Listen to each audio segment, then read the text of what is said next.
Hey. Good morning, everyone. Happy Monday. Today is Monday, February 6th. I had to look at my calendar because, goodness, if it was it just me or has 2023 truly been flying by? I can't believe it's February.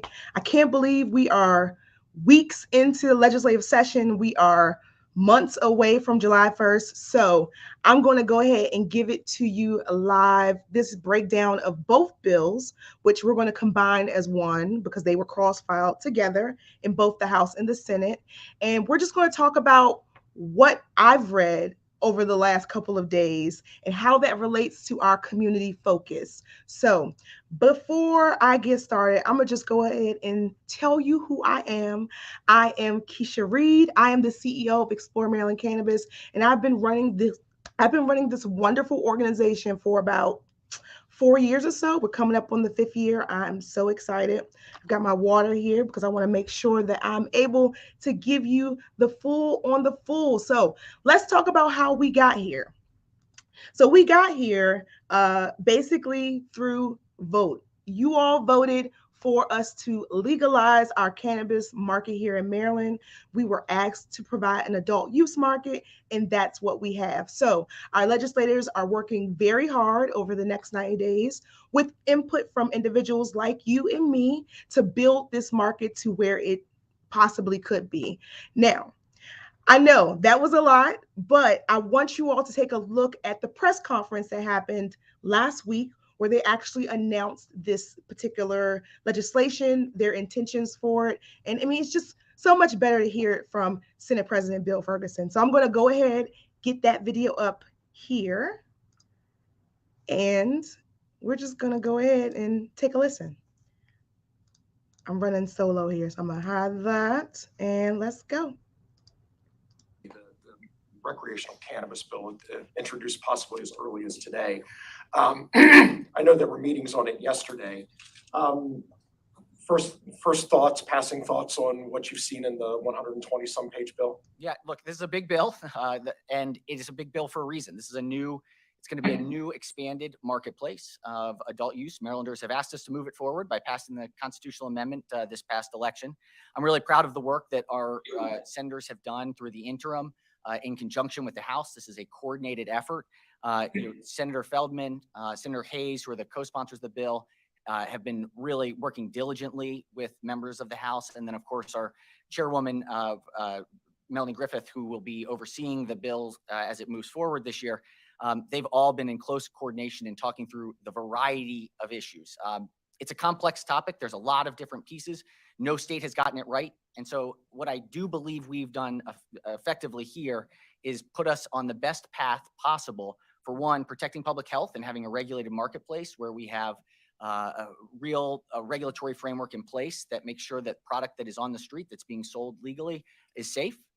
And two is open up and expanded the marketplace in a more equitable way to make sure that those who have been harmed by the failed war on drugs have the opportunity to participate in the new marketplace.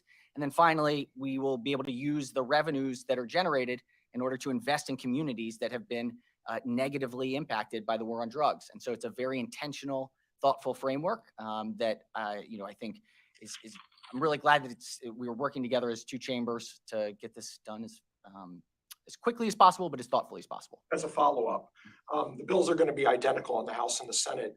What do you think are the flexion points, the items of discussion, the potential differences between the two chambers?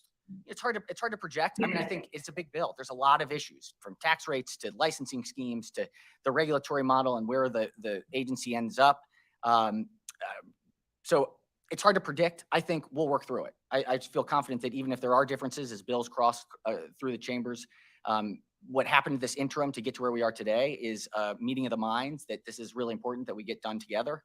And so there will be differences, but we'll work them out. Are there points in the bill that you think need to be worked out? I feel very good about the bill. I think it has the possibility of being a national model. You could pass a clean bill and feel good about it?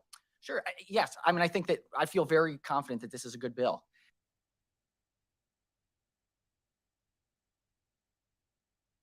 There we go. So you heard it first from Senate President Bill Ferguson, he talked a lot about, what it means to have both of these bills coming out of both chambers. There's going to be a lot of discussion. And also, I mean, we have been literally 5 years of a medical market. So up until this particular point, the lobbying and the organizing that has gotten us to this point, there are going to be a lot of voices and a lot of concerns as it relates to a lot of the things in the bill, right? So, like I said, I've spent the last couple of days reading both bills, and they are similar, but there are some, I guess, reading between the lines that if you read legislation regularly, you'll know. But today we're not talking about that. I am presenting a very an object bias of these particular bills, and also from a community lens. So one of the things that I have championed since I've been in the cannabis industry for the last 7 years is having a community focus. Cannabis culture is community driven, it is community related. So it is super important to have that as a particular focus as we're building out what these markets look like, whether they're medical or adult use, right? Community is super important, whether it's the patient community, whether it's the business community, whether it's the pediatric community. Community voice is so important when it comes to drafting legislation, hearing from individuals who voted this particular, referendum in. And that's just to say it's 170 pages plus of information that I encourage everyone to read. So before I hop into our top five, I want to go ahead and show you the text and how to actually find those bills through our Maryland State Assembly website. So this particular bill I'm going to pull up first is going to be Senate Bill 516, which happens to be my birthday, by the way. Let me go ahead and pull that up here. You can see where it is, and why this particular bill is important is because it is the first version of that cross-filed bill, right? The Senate President mentioned that they are identical, but you can see what the timeline looks like. For those who watched Schoolhouse Rock, you understand the process of how a bill becomes a law, right? So you can see that right now we are in the very first reading of this particular Senate bill. Now, when I scoot over to the House has a little bit more information, and this is House Bill 556. And so, like I mentioned, the bills are similar. This bill actually will be heard in-house via a hearing. So there will be opportunity to testify, opportunity to reach out to your legislators on 217. So we'll talk more about that. But if you are looking to find these bills, because sometimes this website can be a little bit difficult, but in the top right corner here, if you can see my cursor, let me see if I'm on the right bill page here. Yep. You can type in cannabis and it will lead you to that legislation where you can find those bills. We also have a copy of the bill text placed in our bios, but like I mentioned, these bills are long. This is 88 pages of text. And like I mentioned, we won't go over both bills in full totality, because like I mentioned, there is time for this bill to be worked. There's time for this bill to be shared. And there's just a lot of information to cover. My lens today will be from the community focus. So let me go ahead and hop back here. I'm a one-woman show today. So remember, our focus today is around community and conversation. So a connection. We want to make sure that you understand that these two particular bills, as it relates to where we're going to be July 1st, it's important to understand the full totality. So first things first, let's talk about July 1st. So if you look at other markets and how they have moved through and how they build out their adult use markets, we are pushing forward quickly. If you watched the video earlier and if you read the reports, you know that July 1st is supposed to be the big day. And we as Marylanders, as our legislators are preparing, they are preparing for retail sales to happen on that day. How that's supposed to happen is our existing medical dispensaries are to pay a particular fee to transition over into a recreational and an adult use market. So that is going to be interesting because it beats a lot of the conversation around will they, won't they. I have a strong opinion that it will be a bit of an interesting journey to get to retail sales. I'm not sure we'll quite be ready on July 1st. That is a projection. But I do think by the end of 2023, we will see our first retail sales happen in this state. So that is the first community-based top 5 that we are discussing here. The second one, which was really exciting to see, is the new license types. Now, new is relative, but we do have an option for micro licenses. And so those micro licenses are for individuals who are looking to run delivery services. Those are looking for individuals who aren't growing under a certain canopy size. So that really lends itself to adding to our pipeline of individuals who are looking to enter into the market, i.e. those harmed by the failed war on drugs. These new license types, their fees and prices are really attractive for folks who are looking to enter into the market. And also we have those consumption lounges. So one of the things that's super interesting about the consumption lounges is not a lot of individuals know in certain types of housing, you cannot consume. So having those consumption lounges are really great for individuals who say you're away at school, say you live at home or share with roommates and that they are pretty much offended by, cannabis smoke. They may be allergic. Consumption lounges gives an opportunity for individuals to be able to consume their meds in a space that is safe. And I think that is a really good push for our market, especially with, some of the ways economically we've built. So the great thing about these consumption lounge licenses is that there are about 15 or so, at least a dozen that will be awarded in 2024. I know that we've got a few folks who are looking to open preemptively. So I'm interested to kind of see what that looks like as folks really start to build around consumption lounges. But one of the things that I wanted to point out about the consumption lounges, and I'm looking at my notes, is that with these on-site consumption lounges, there will be no free samples.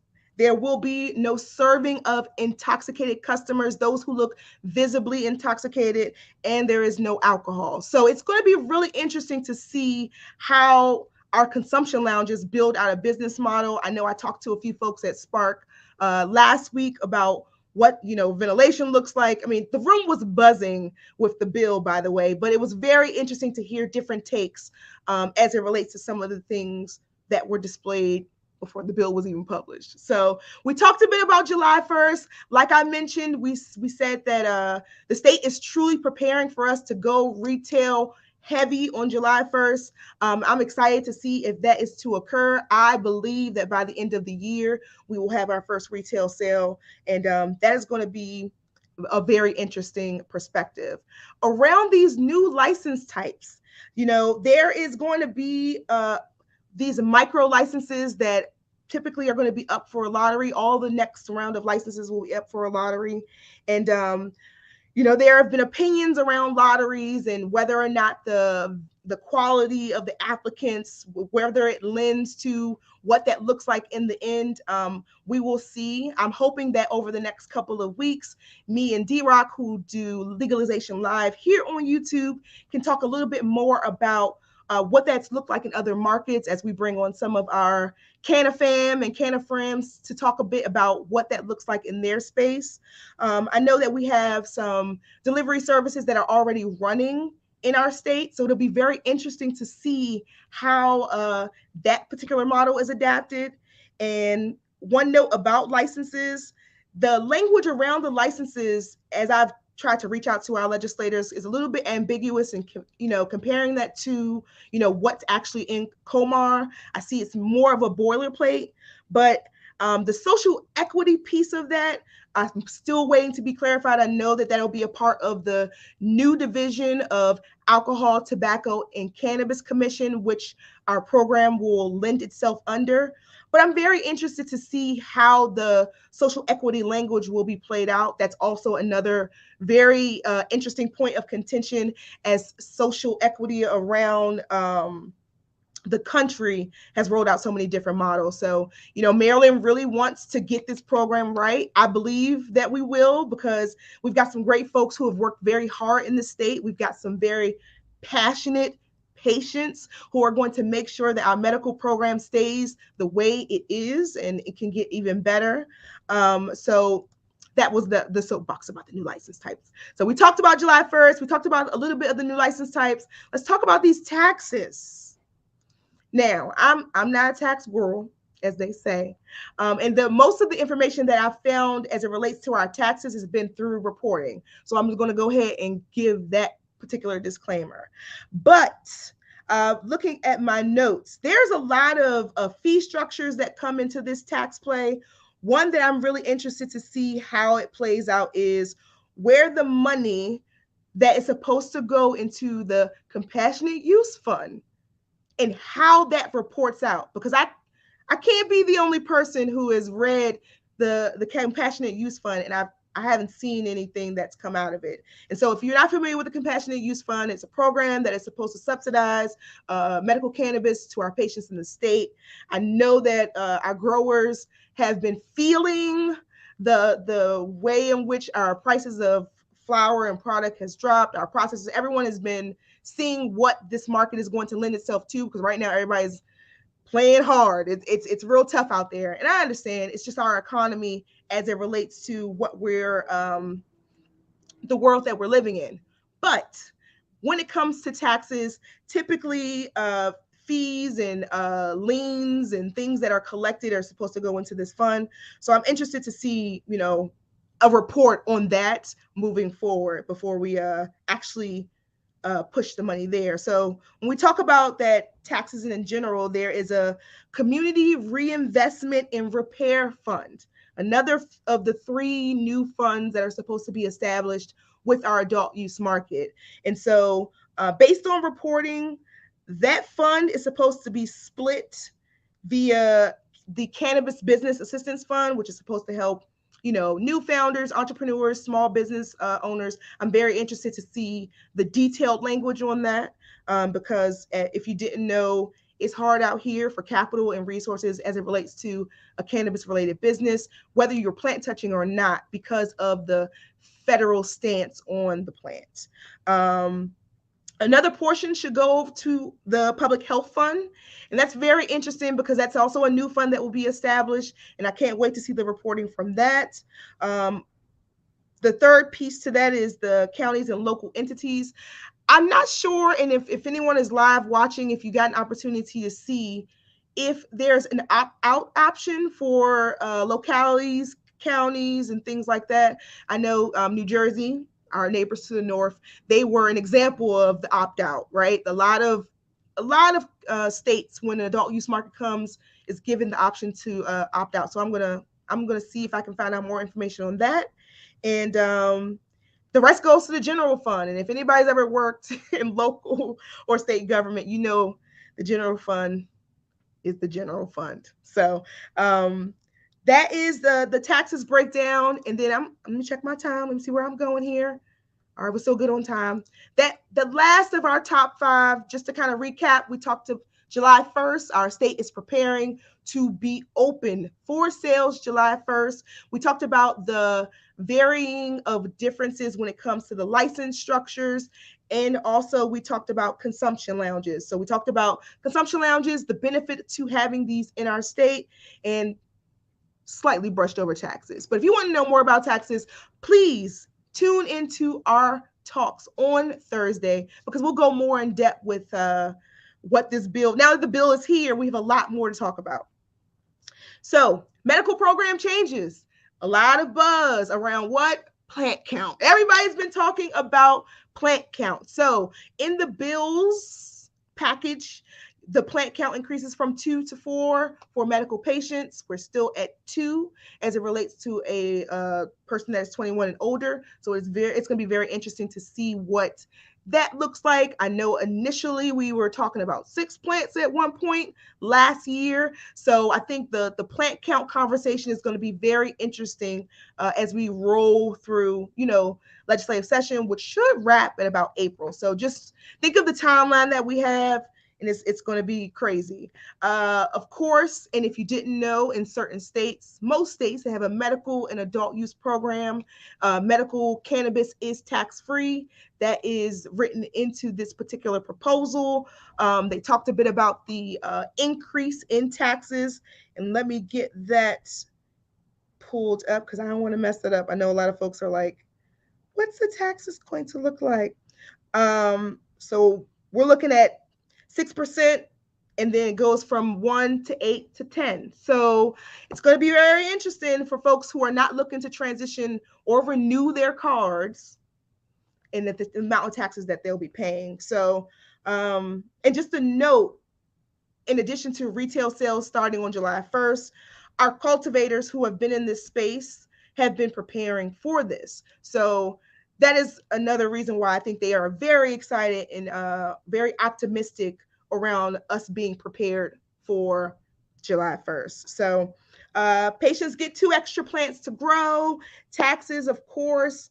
And then one piece that I saw that I wasn't able to like truly confirm, but if someone in the chat or watching us live or catching the replay, put in the comments and let me know about the possession limits. So for medical patients, we currently have a rolling 120 grams of allotment, which sometimes is good, sometimes it's not. If you're not writing down your dates, if you don't shop at the same dispensary, it can get very confusing. But they are looking to remove that and just keep it with a particular possession limit. So I'm very interested to get more clarification on that, plus what that looks like for medical patients. So like I mentioned, there are a lot of details in this bill. It's like I said, it's over 170 pages, and a lot of people have a lot of opinions about the bill. But here at Explore Maryland Cannabis, we are taking a community-focused lens to it. We are going to make sure that our medical program is protected for our patients, right? We are a gold star medical cannabis state, as they like to tote, and we want to make sure that we keep that. We want to make sure that our cultivators, they understand that high quality genetics is something that patients really enjoy, and they think that is for the survival of this market is important, super, super important. And also all of the other issues that folks will be fighting out in during legislative session, let them fight it out. We want to make sure that the people get the things that they want to talk about. So if you have any questions, be sure to go ahead and drop those in. Let me hide that there. If you have any questions, let me look at the comments and see. Good morning. Good morning. Thank you so much for tuning in. I know we got a few DMs that we will be answering on our social media over the next couple of weeks. And like I mentioned, we do a live legalization show on Thursdays here on YouTube. Let me see if I can pull up that graphic with my amazing co-host, D. Rock Palmer of Extreme Terps Wilderness. Here we go. But yes, this is going to be an interesting connection here. So I am going to leave this particular ticker up. If you have any questions for us as we move through Legalization Live, be sure to drop those in the comments, send us a DM, send us any questions that you may have. But these bills, they're really exciting. They are something that we have all fought not even fought, but we have worked very hard to bring to this state. This particular program is going to be amazing, and I cannot wait to support and see what is going to be. So just remember, there's a hearing on 2/17. If you are looking to voice your opinion about these two bills, like I mentioned, we got a lot of things to cover. It is a big, big lift. But we're excited. I'm super excited. I typically don't like to go live over an hour unless I've got another co-host or we've got some hot topics. But I did not want the week to go by without giving you a bill breakdown, giving you an update of our stance on it, where we want to be, and encouraging you to now that you have this information, call your legislators, call your local council folks, and get everybody on board around your concerns as it relates to this bill, because everybody is talking about this bill. Thank you so much for tuning in. I'm so excited to be able to come to you all with these updates on a weekly basis. I've got some emails and calls to catch up on because, like I said, it's been a busy weekend. But you can always tune in and check us out here on YouTube. You can follow us on social media, and you can just tap in because we're excited in Maryland Cannabis. So until Thursday, I will see you then.